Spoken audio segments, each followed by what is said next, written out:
Serving up a warm dish of the Triad's culinary fare, here's your weekly helping of food, news, and views. This is The Man Who Ate the Town.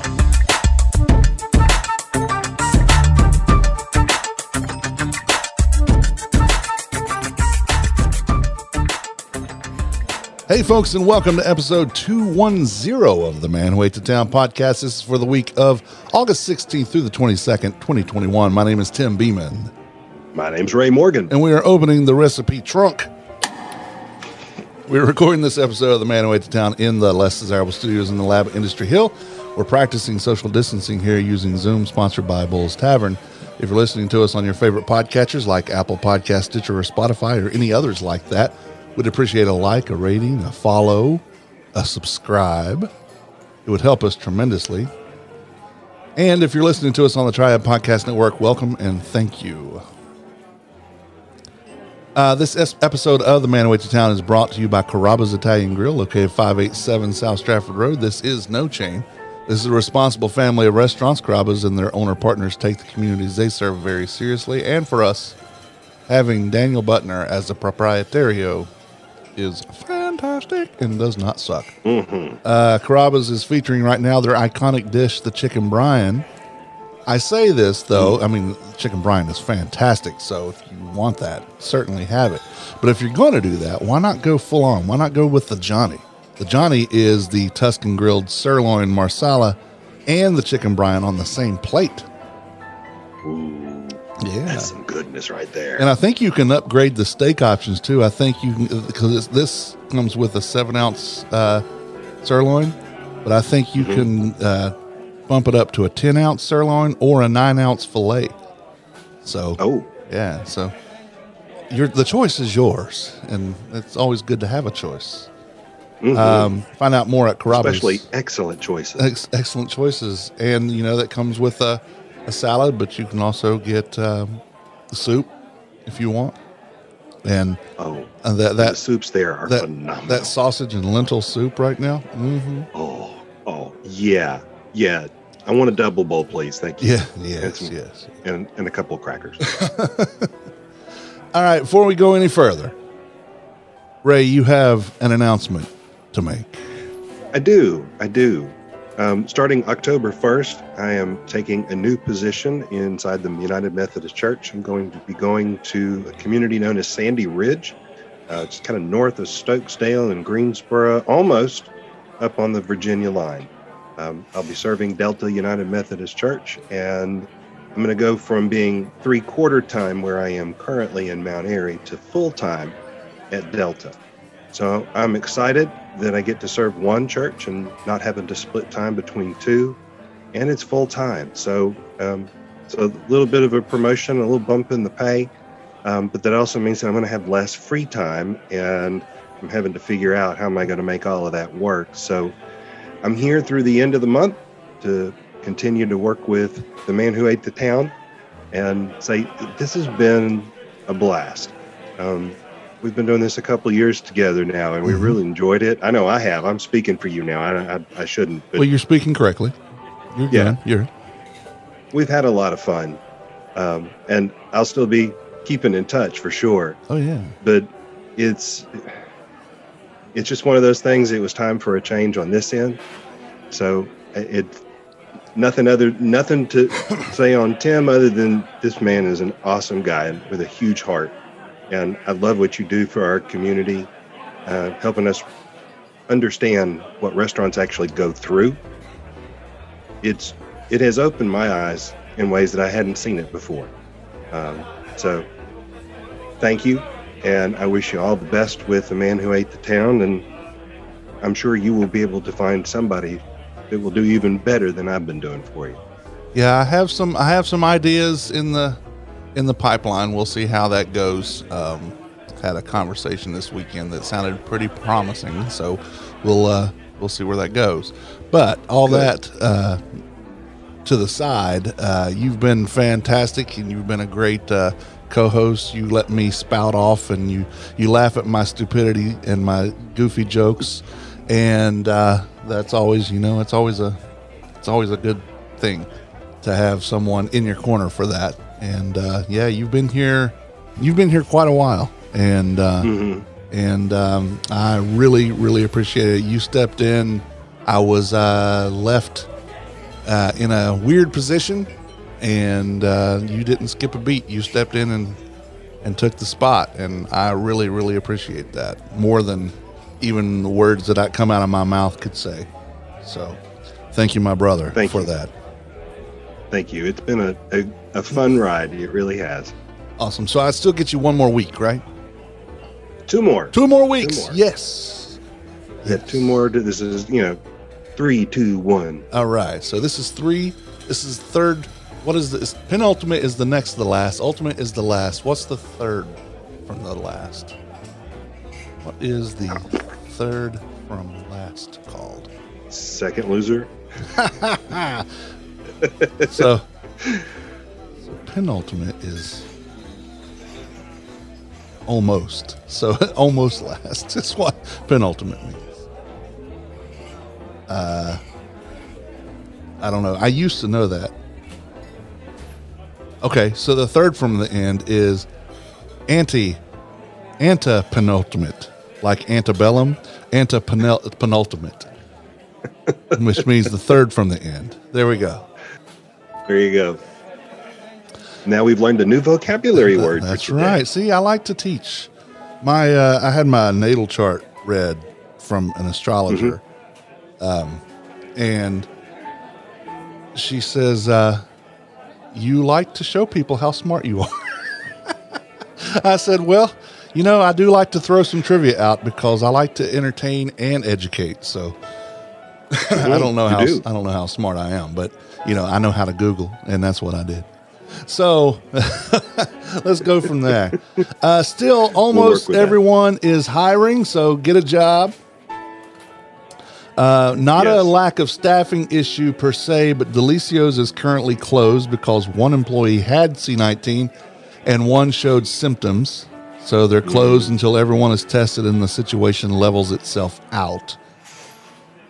That came down Thursday, I think. So Tony and Maria Delicio decided to take precaution the best way. I'm sure they cleaned everything and stuff like that. So it just makes sense to go ahead and pull back if you have one in there, because it's a small space. So if you have one in there that is absolutely positive and the other is showing symptoms, then let's just step back for a minute, because it's not worth doing the wrong thing. So get well soon, whomever it was at Delicio's, and hopefully we'll see Tony and Maria back really soon. So tough calls. Yeah, it is. It's a tough call to do that. I mean, that's lost revenue, and it could be lost inventory if it goes on very long. Well, my daughter is working for a couple of the national chains that are here, and they actually called her this past week to pick up some extra shifts. One girl came in, had COVID. Everybody that was on because she crossed 2 shifts. Yeah. All of those people, there's 10 employees, have to take 2 weeks off. Oh. So now they're stuck with, all right, we just had to let 10 of our people sit on the sidelines for 2 weeks. Now how do we backfill all those shifts? Yeah. Oh my gosh. Nightmares, especially when they're already running behind because hiring hadn't picked back up yet. Right. Yep. I will say the one thing that go ahead. I'll just say this one last thing that I appreciated. The people that they were asking to stay out, as far as we know, none of them have actually tested positive, but an overabundance of caution, they are paying those employees for their shifts. I found that admirable. I appreciated that. That's awesome. Yeah. Awesome. So I'm not going to pull the soapbox out because it's still creaking from me standing on it last week. I'm just going to say again, I'm not going to beg anybody to get vaccinated. If you don't want it, then don't get it. But just know that you are part of the problem. Doesn't matter that it still can be spread and gotten by vaccinated people. Even the spread is not as bad as it is without. And if you get sick, it's more like a cold than it is a life-threatening illness. So that's all I'm going to say. I'm not going back on a rant. I'm not going to say any more about it. I'm just saying, you're not just looking out for you. It's not about you. It's about all of us. What was the motto we all went by when this thing first started happening? We're in this together. And all of a sudden, I'm in it by myself and screw all of you. And that's not getting us anywhere. That's not my mentality. That's what some people's mentality are. And truly, that's, it's about even on the people that think that or don't. So, just keep in mind that it's not all about you. It's not all about me, but I did what I was supposed to do. And that's all I'm going to say about it. Stephanie and I went for now. Wait until next week. I'll probably have something else to say. Stephanie and I went to Springhouse on Friday. We got to enjoy some sweet summer love, and it was great. They had a delicious specialty beverages and stations set up for a walking tour of cuisine. What we had, we didn't have everything because there was a lot of food. Spicy tuna tamaki hand rolls, some dumplings, which was I think more actually like gyoza. But they had empanadas, taquitos, tamales, stuffed poblanos, a hand pie that was actually a pizza, so a little like a empanada, but it was pizza instead of Mexican filling. And they had a 17-year-old young man that farmed and made oysters Rockefeller, and they were very, very good. I mean, he harvested them himself and made the oysters Rockefeller, and that's impressive. It was really, really good. There was a Southern-inspired banh mi, which had nothing to do with banh mi other than just calling it that. But that's okay. It tasted good. And then there was Chef Ebony Warfield's gumbo. And I went up to her because I'm friends with her. I went up to her and I said, "You win." And there was no contest. Nobody was competing, but I think she won the night. It was that good. She is that good. She's a magician in the kitchen, and now she's the executive chef at Sixth and Vine. So always good stuff coming from over there. I saw Algernon Cash and did a little interview with him. He's doing a documentary about North Carolina, something in North Carolina. And really, he recorded something from Ebony, something from Chef Ebony and Chef Tim. I don't want to ever discredit the chef for not being one, or to take away the achievement that they have of being one. And I think he was interviewed too, and then he interviewed me about the food. They showed B-roll of me eating and Stephanie eating, and then had me come over and say some things. But it was cool.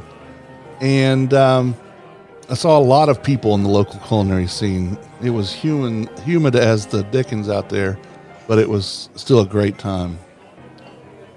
I had a lot of alcohol. I'm going to be honest with you. I mean, a lot. I would say in the course of the night. Now, the specialty drinks were, the smaller cup pours. I had about 7 or 8 of those because people kept giving me tokens. And then at the bar, I had 3 that I just let the bartender make. I said, "Do you have the time and want just to make something off the top of your head?" She's like, okay. And she did. Cool. Yeah. I always like that. But I also don't like to do that if I know that they're busy. Yeah. She was busy, but not so busy she couldn't do that. She was happy to do it. And I think it gives them a little freedom to experiment too. Couldn't tell you anything that I had, but it was of the drinks, but it was really good. You know, it is nice to be able to let the professionals have some free reign, show off their creativity. Yeah, it's fun for us, the imbibers, as well as it is for the people who are making the libations, just to let them spread their wings and fly a bit. And Exactly. Really Makes all good. the sense in the world. Mojito Latin Soul Food is your go-to Cuban and Latin-inspired restaurant. Their Cuban sandwich, the Cubano, is, to me, hands down, the best sandwich in town. All those flavors with the ham, the boiled ham, not fancy Black Forest ham, just boiled ham, pulled pork, cheap French's mustard, cheap pickles, on real Cuban bread, and you know, that's what a Cuban should be. People get a little silly with fancy hams and fancy mustards and Dijon this and Dijon that. Why? You don't need all that. This was great. This is always great. Go over and see Michael and Michelle and let them hook you up with one of those. Mojito Latin Soul Food does reservations. They do takeout. They have a rather large outdoor patio, and they do deliveries to surrounding businesses like Fiddling Fish, Broad Branch, Wise Man, and others in the area. Check them out on their Facebook page and MojitoLatinSoulFood.com. Now, the Friday night was the Love. Saturday was the Big Sip. And so I hadn't been talking about it on the show because I didn't know about it until like 3 or 4 days ahead of time, because Steve didn't get in touch with me. So I sent him a text. I said, "Hey, are you mad at me?" He says, "Why?" I said, "Because usually you have me promote this and talk about it and build it up." And I didn't know about it until I produced. Stephen told me about it, but I had heard about it from Jeff Davids, a friend of ours who sometimes listens to this show. He said he was volunteering. I'm like, huh. Well, so he says, no. He said, "You want to come judge?" I'm like, well, I was hoping I could. He says, "Yes, please." So we went there. It was at the convention center. There was supposed to be a lot of mac and cheese there. There were booths for it, but only 3 places were there: Lean Back Soul Food, Foothills, and Campus Gas. Now, Campus Gas did have 3 kinds. They had a traditional mac and cheese, a barbecue mac and cheese, and bacon. And I was supposed to judge them, but with just 3 places, there was nothing to judge. And I asked Steve about it, and he said that there were some last-minute cancellations, either a staffing problem or a health concern or whatever. But all was not lost, because there was still a shitload of alcohol. And, I had a really good day tasting until I couldn't taste anymore. My tongue was about numb. So I couldn't really taste more of that. I handed out a lot of business cards, so hopefully some of those vendors get back to me. I'd love to have them come talk to us. That'd be great. The dates, as I've mentioned, have changed. Eat, Drink, Burger Week has been moved to September the 19th through the 25th.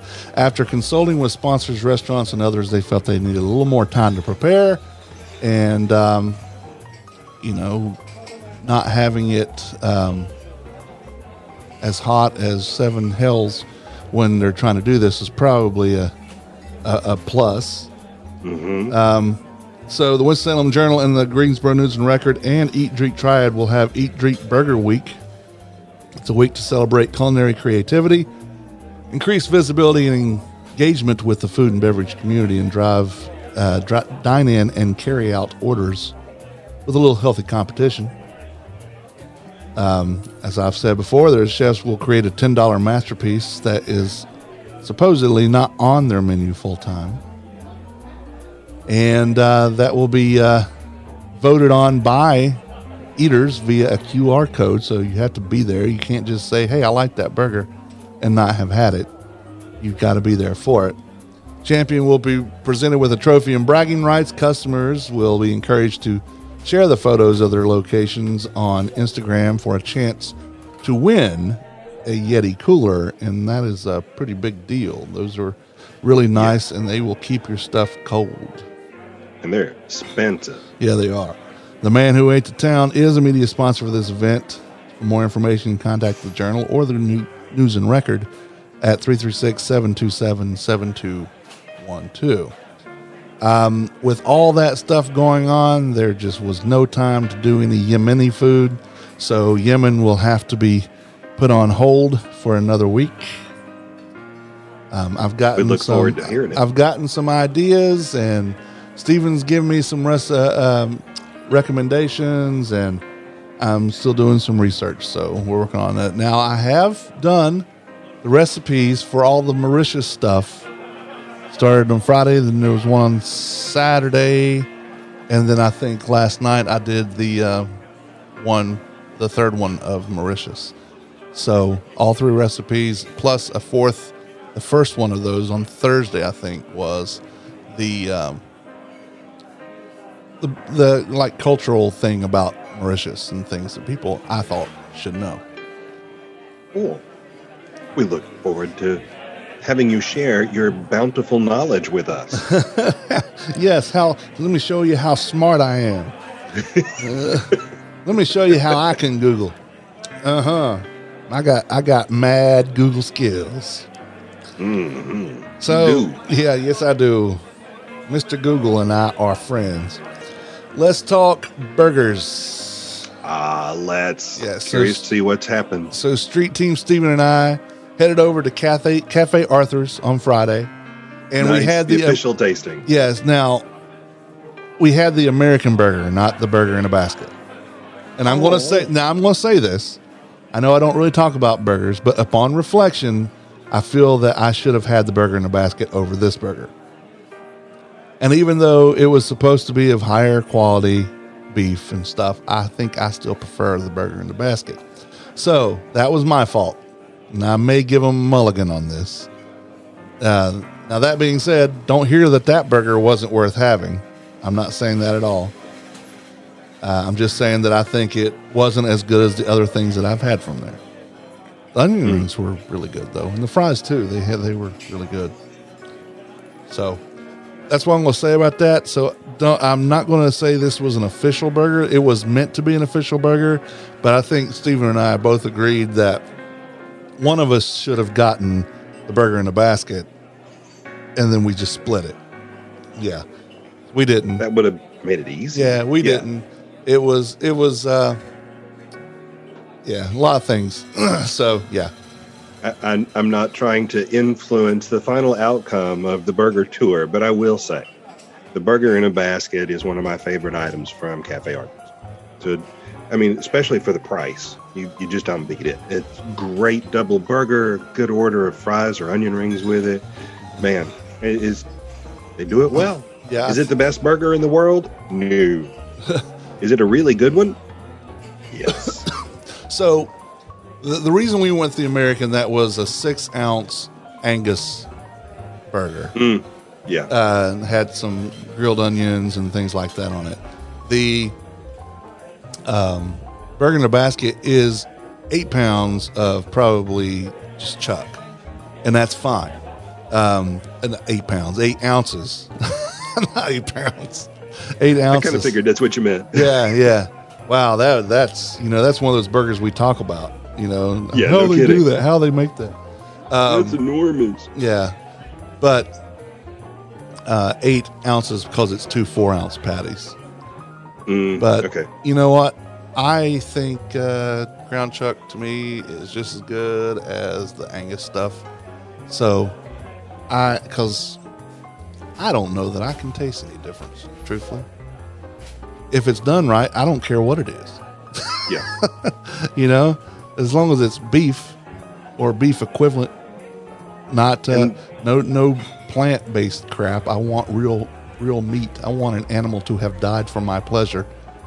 By the time it becomes ground, you lose the distinction of texture. Yeah. So, yeah, steaks, yeah, absolutely, you can tell a difference in the cut.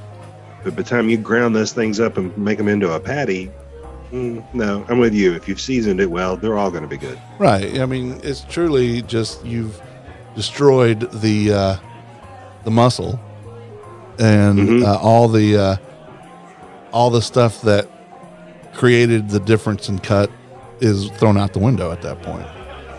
Now, you still might get a little bit of residual taste value in there, but you know, I've eaten a lot of burgers and I've eaten a lot of different kinds, and you know, that's not there anymore. But that social Southern cuisine that made the top 10 in 2019, I could taste the difference in that. But that was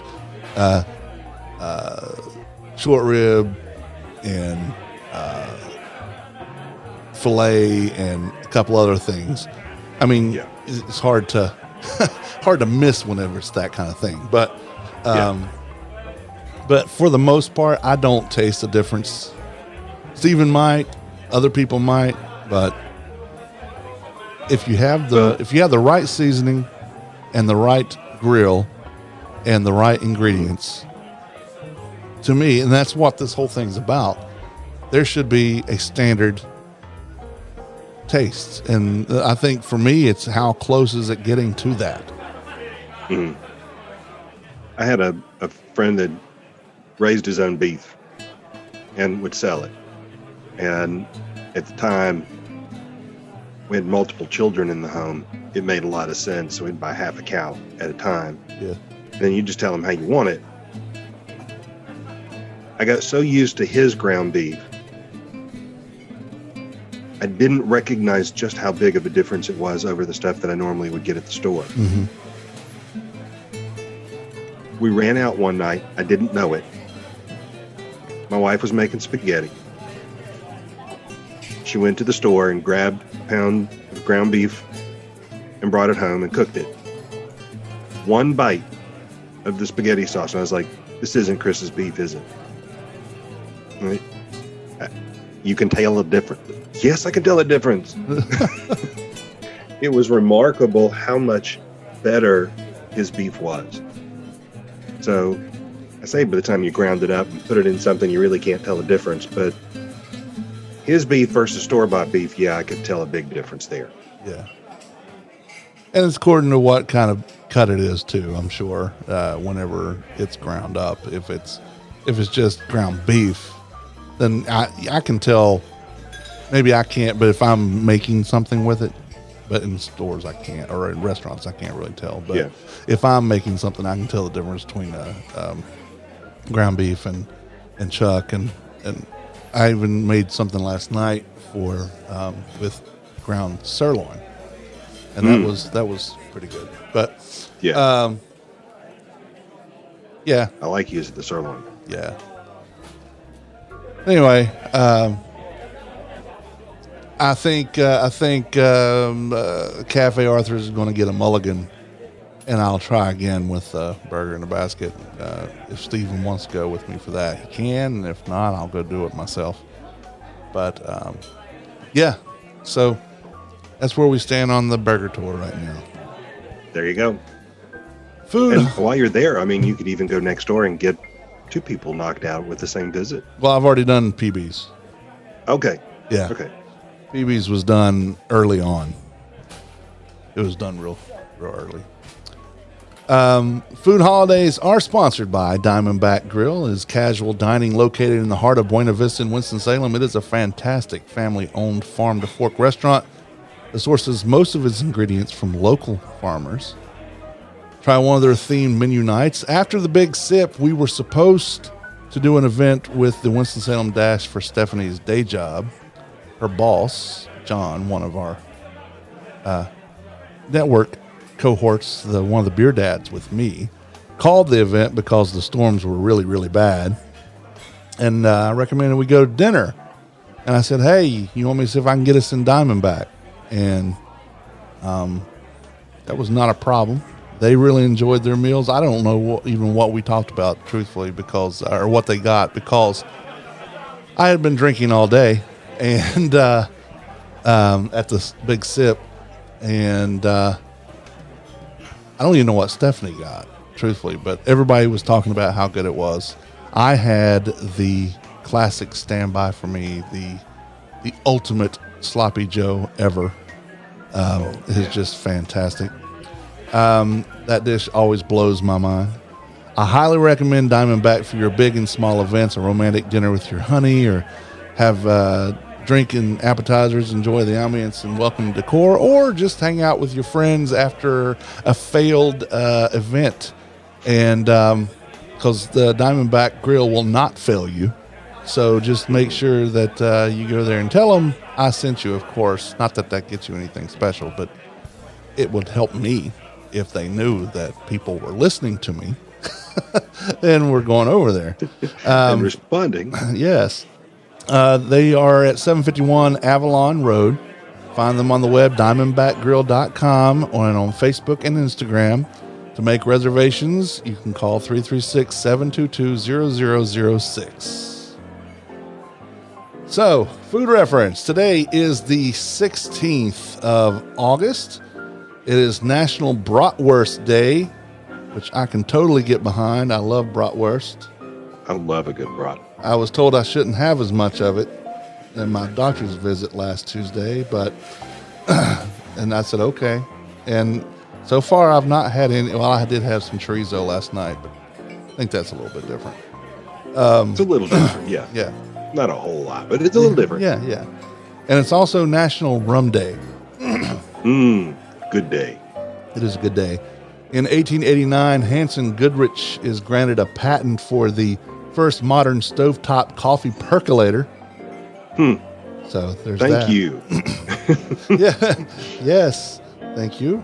One way to make coffee. Yay.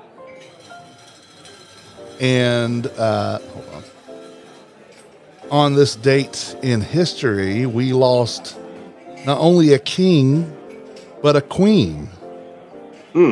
August 16th, 1977, Elvis Presley died of an apparent heart attack after what could have been caused by prescription drug overdose. And in 2018, the Queen of Soul, Aretha Franklin, died on this date. It was not the day the music died. That was a different day. No. That was whenever Richie Valens and Big Bopper and Buddy Holly died. So it was a malignant pancreatic tumor that killed Aretha Franklin. So, but I just thought it was odd. And today, for all you children of the 80s, I'm going to let this sink in on you. Madonna is 63 today. Whoa. Yeah. Whoa. Yeah. Yeah. Like a virgin. Yeah. Far from that, for sure. Yeah. 40 years later, no, not virginal anymore. No. I remember seeing her on American Bandstand.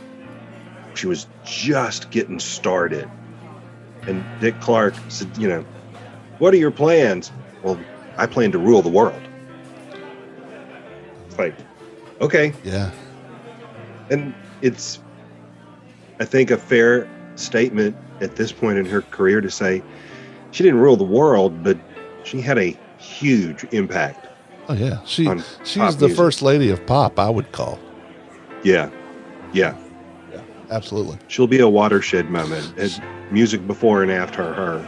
Well, she was, and this was, I was a music major in college the first time, and music business major, and we had to talk about MTV. And this was, I was in this program in like 91, which was 10 years after MTV started. And Madonna was the first MTV project. They purposefully set out to mold her career. Because if you notice that her videos were played more than just about anybody else's, and it was promoted, and they had, for True Blue, there was the fan thing on MTV where the fans made videos, and they promoted it. And so on the rock side, it was Bon Jovi. For the pop side, it was Madonna. So all the specials. So they purposely set out to see, could they influence somebody's career through what they actually broadcast? Yes. Wow. And it worked. I didn't realize that such a project was actually occurring. That's interesting. Yeah. Really interesting background. Yeah. And they've tried that with like American Idol and The Voice and all this other stuff. And I think people are starting to resist being force-fed their pop stars. Back in the 80s, yes, there was a lot of one-hit wonders, but they didn't have a lot of room they didn't have the quantity of pop stars that we have today. You know, there are so many people, and you like, I've never even heard of that. But in the 80s, especially in the early 80s, there wasn't an abundance of artists. Well, you only had, I mean, you think about it, in any particular city, any community in the country, we didn't have the internet. We didn't have music on demand. If you wanted to listen to music, you either went out and bought it or you listened to the radio. And in the radio, you're stuck with whatever they want to play. So now we see more independent artists able to get their voices out there. So many different ways to actually get music to the listeners. I mean, the whole industry is still struggling to figure out how do they do this. Right. On the 17th, it is National Vanilla Custard Day. Oh, you would like that. I would like that. In 1807, on the 17th, Robert Fulton's first steamboat left on its inaugural voyage from New York City to Albany. That was 150 miles in 32 hours. It was the first commercially successful steamboat. The name was North River Steamboat. On the 18th, it is National Ice Cream Pie Day. Oh, yeah, those are always good. National Pinot Noir Day. And National Fajita Day. So, start your day with the fajita and some Pinot Noir, and then have the ice cream pie for dessert. The 18th sounds like a full day of fantasticness. See, now I'm thinking a little different schedule. Start breakfast with the ice cream sandwich. Okay. Have your fajitas for lunch. Okay. And for dinner, wine. How about we have the wine for breakfast? And lunch and dinner. And lunch and dinner. Yeah. I'm just thinking, does Pinot actually go with fajitas? Well, yes, because Pinot Noir, if it's steak, I think Pinot Noir goes very well with beef. Okay. Yeah. Then let's give it a shot. Yeah, let's do it. In 1872, Montgomery Ward published the first mail order catalog. It consisted of one page and listed more than 150 items for sale. How big was that page? I think it had to be maybe legal size. I'm thinking like, newspaper size, the big thing. Yeah. I don't know. Maybe. It had that to would be. make sense in that day. In 1953, 4 cows in Stearns County, Minnesota, I think we talked about this last year, were picked up by a tornado and then set back down unharmed. Yep. Where's the beef? It's moved over there. Yeah. Somebody moved the cheese. Well, the milk that makes it. In 2010, the USDA expanded a recall of eggs from 2 Iowa producers to 380 million eggs nationwide after they were linked to an outbreak of salmonella. A much smaller initial recall was issued on August 13th, and then here it was 5 days later. The massive recall was eventually expanded to 500 million eggs by the 20th. More than 1,000 people had been sickened from it. Wow. That's crazy. Yes. On the 19th, it's National, we had the Ice Cream Pie Day the day before. This is National Soft Serve Ice Cream Day. Ooh, I like this trend this week. Mm-hmm. We've And already had custard and ice cream sandwiches and soft serve. I'm liking it. well, and you know, the Fajita Day the day before, but National Hot and Spicy Food Day is the 19th. Not to be confused with International Hot and Spicy Food Day, which is in January. Yeah, well, that's a good time for it. Right. And National Potato Day is the 19th, too. Spud. In 1856, on the 19th, Gail Borden was granted a U.S. patent for a process to make condensed milk, which he had developed in 1853. In 1913, candy manufacturer Clarence Crane registered the Lifesavers trademark. Word has it, he made a mint. Yeah, I don't know which one. Let's see.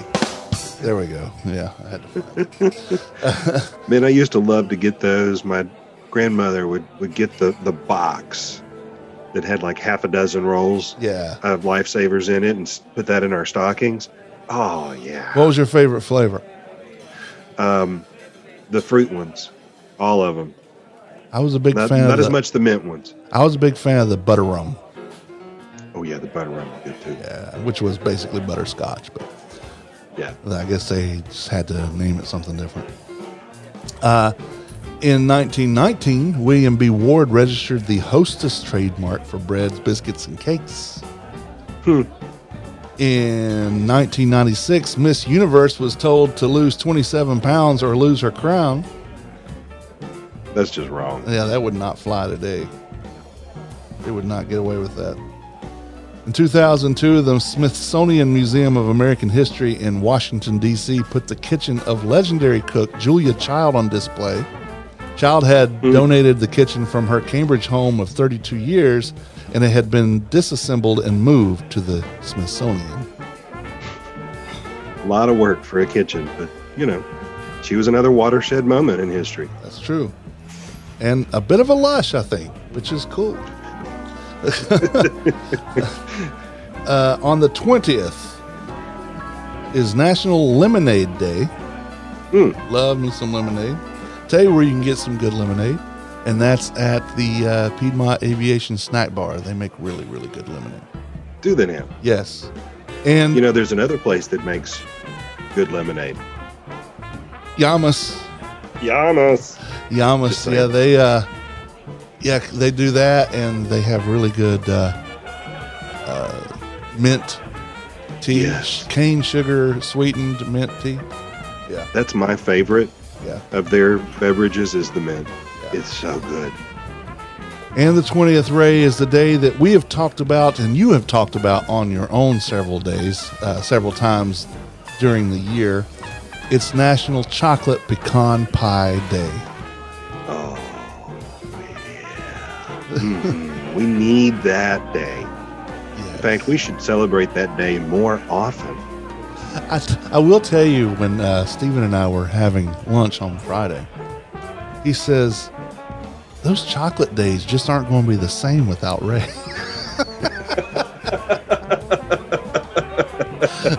Somebody else will have to pick up the chocolate mantle. Yes, they will have to. In 1867, on the 20th, the British Parliament enacted the Merchant Shipping Act of 1867, which mandated that lemon or lime juice or other antiscorbutics be provided to most ships' crews daily to prevent illness like scurvy. In 1829, the trademark La Choy was registered by La Choy Food Products. Interesting. Yes. And high sodium was never the same again. In 1966, the Beatles were pelted with rotten fruit during a Memphis concert. Now, I believe, if this is from what I taught people last week, because this was along the lines of stuff, it was after John Lennon's misunderstood quote about the Beatles being more popular than Jesus. Mm-hmm. And he explained that. He had to explain that a little bit later. He was not saying that they were better than Jesus. They were on the same level as Jesus. He was saying that they were, he could have used anything. You could have used music, other music, or you could use cinema or bicycles. Today, you could use video games. It's more popular to kids than Jesus is. It's not anything other than popularity. Yeah, that's all they were trying to say. Yeah. But people hear what they want, I guess. People. But yeah, I think that said it all, right? But people. Yeah. In 1968, a record giant sea bass caught with a fishing rod weighed over, I don't know why they say over, 563 pounds. Was it 564? Why not just say over 550 or 560? 563 is kind of specific, don't you think? Yeah. Or it's actually 563.2, but we didn't want to say 0.2, so we said over. Just say 563. That's all you got to do. But people, it was caught off the coast of California. On the 21st, it's National Spumoni Day, and Spumoni is a molded gelato made with layers of different colors and flavors, usually containing candied fruits and nuts. So it's a cold thing. I've never had that.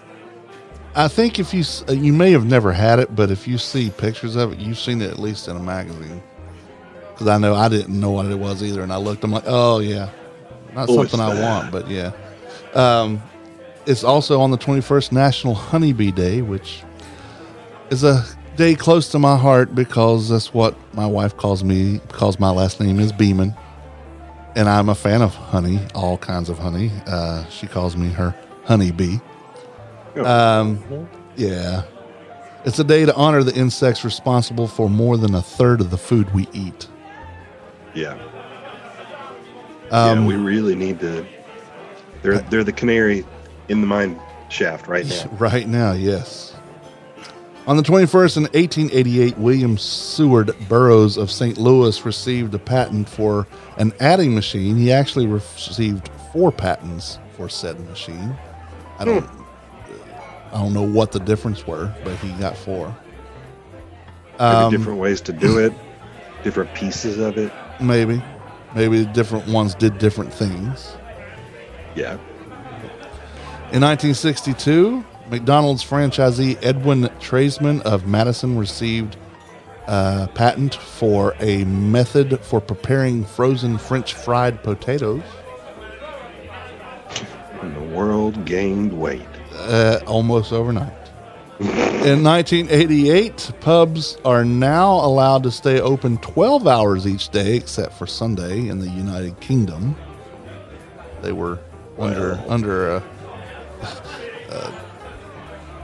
restriction, I guess is the right word to say, for a while. So if you're only allowed to be open 12 hours a day, boy, that puts a crimp in it, doesn't it? Yeah, it does. Midnight to noon to midnight, or go the opposite way, nope. Go midnight to noon. Yeah. Yeah. But then you've got to stop. There's a hard stop at midnight. You can't go into the next day. So let's say you close at 2 a.m. Well, then you can't open at noon anymore. Now you got to bump that back to 2 o'clock. Right. I think that's even been changed because I know when we were on our honeymoon in London,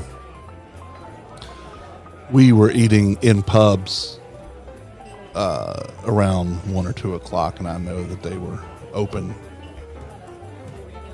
longer than that because you're allowed to now. So I think that was just for that day, for that time. I think it's changed even more. In 1997, the largest meat recall in the United States history happened. Hudson Foods closed its Nebraska plant and recalled 25 million pounds of ground beef that were potentially contaminated with E. coli. That's a lot of cow. In I guess A for effort, in 2012, Boston Market restaurants announced that salt shakers have been removed from tables of all 476 locations as part of an overall initiative to provide healthier options for guests. No salt for you. Yeah. Okay. Somehow that's better. Yeah. Okay. I don't know.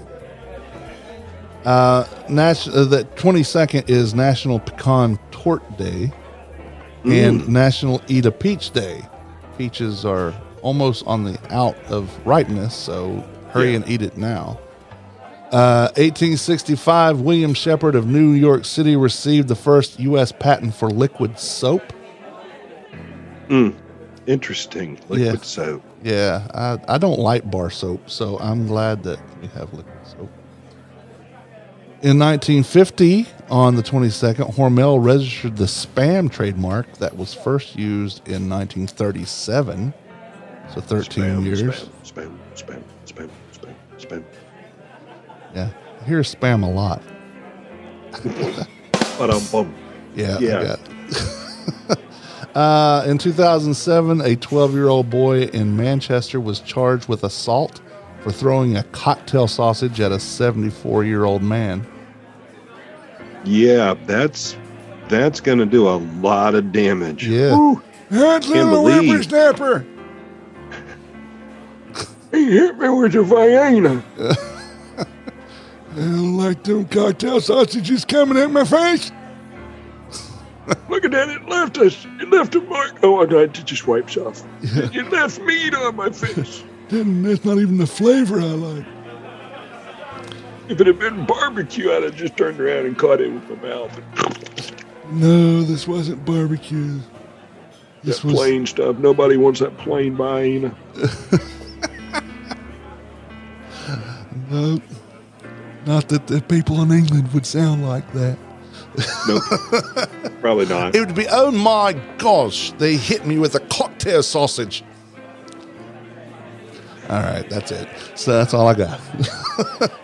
The food holidays, that's it. James Ehler, thanks. Foodreference.com. Chuckling, roll our eyes, being stupid. There we go.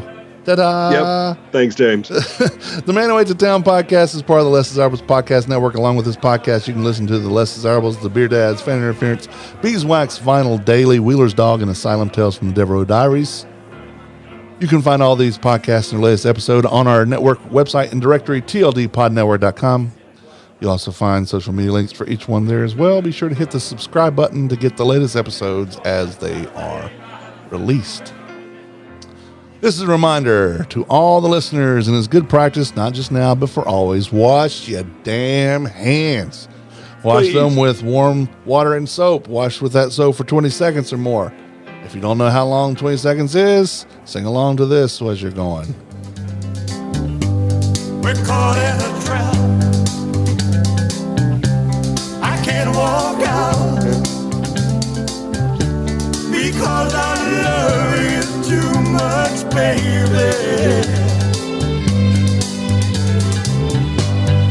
Why can't you see what you're doing to me when you don't believe a word I say?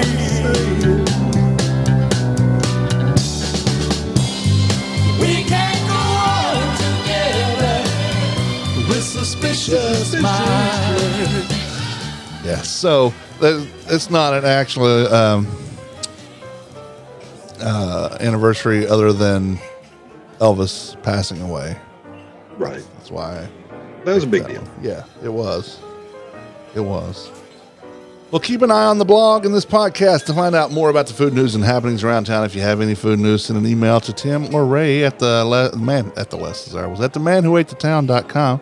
You also find us on Facebook, Instagram, and Twitter Instant Messengers. Like us on Facebook. On Twitter, we are Man Who Number 8 The Town. On Instagram, we are Man Who 8 The Town. And now we invite you to call and leave a voicemail for the podcast. 336-422-6862. That's right, 336-422. No. 2 more times after this do I get that. Leave us a voicemail and we'll play it on the podcast. Again, 336-422-6862. Well, my name's Tim.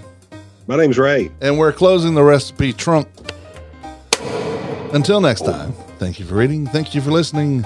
Bon appetit. Yamas.